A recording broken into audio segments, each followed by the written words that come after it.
Assalamualaikum warahmatullahi wabarakatuh. Tahniun. Kami dari kelompok 3 yang beranggotakan saya Muhammad Mansur Dan saya Briliana Nurbistuti. Dan saya Nika Primadita. yang akan membahas mengenai teori sosial kognitif. Dan berikut penjelasannya. Baik, sudah tidak sabar bukan? Di sini saya akan menjelaskan mengenai apa sih teori sosial kognitif itu.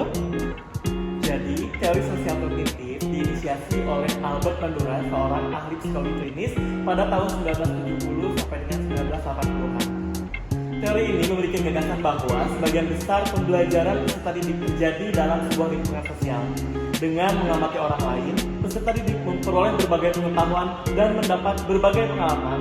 Maka dari itu, lingkungan yang baik sangat penting dimulai dari peran orang tua, guru, masyarakat, dan lain sebagainya. Ternyata bukan hanya faktor lingkungan yang mempengaruhi terjadi, ada juga faktor internal yang mempengaruhi peserta didik itu sendiri, yaitu berupa sense of self-efficacy dan juga self-regulation system. Lalu, bagaimana sih contoh penerapan teori sosial kognitif di kelas? Nah, dalam hal ini, guru BK saat memberikan layanan praktikal dituntut untuk menciptakan suasana belajar yang menarik dengan cara memberi materi dengan model pembelajaran yang bervariasi agar peserta didik tidak jenuh. Selain itu, saat pemberian layanan informasi dapat disajikan dengan media yang kreatif seperti desain kreatif leaflet atau brosur yang menarik agar mudah dan menarik untuk dibaca. Dan untuk selanjutnya akan dibahas oleh rekan saya, Sunan Miken. Silakan. Terima kasih Kak Mancil. Di sini saya Nika Primadita akan mencoba untuk menjawab soal nomor 2, yakni layanan BK seperti apa sih yang dapat terbentuk dari teori sosial kognitif? Dari teori sosial kognitif, kita dapat membentuk berbagai jenis layanan, di antaranya layanan informasi dan layanan konseling. Layanan informasi sendiri yang dapat dilakukan oleh guru bimbingan konseling adalah dengan memberikan profil orang-orang yang sukses dan layak untuk dijadikan panutan pada peserta didik.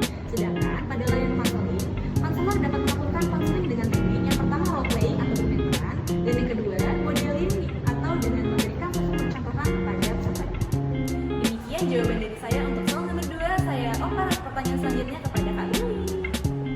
Baik, terima kasih Niken. Di sini saya akan menjelaskan tentang kasus dari Tina, di mana Tina ini memiliki kemampuan yang rendah dan juga memiliki keinginan sukses yang rendah.